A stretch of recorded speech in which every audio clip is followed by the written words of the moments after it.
আরে, যে জীবন থেকে পালাচ্ছিল সে আজ বৃন্দাবনে এসে পড়ল। হয়তো ভাগ্য। ভাগ্য? কিন্তু এখানে আসার সিদ্ধান্ত তুমি নিজেই তো নিয়েছ।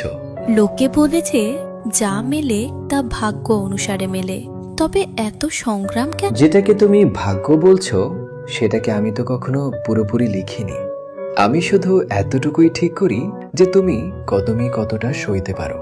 তারপরে তুমি কি হও সেটা তোমার সিদ্ধান্তই লেখে। কিন্তু মাধব, যদি সবকিছু সিদ্ধান্তর মাধ্যমেই হয়ে থাকে, তাহলে মানুষের জীবন কেন আলাদা হয়? যদি সবকিছু ভাগ্য দিয়েই হতো তাহলে অর্জুনকে গান্ডীব তুলতে হতো না।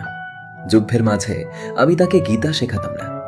একটি বীজ জানে যে তাকে অঙ্কুরিত হতে হবে, কিন্তু কি গাছ হবে, কতটা শক্তিশালী হবে তা তার ধৈর্যই ঠিক করে।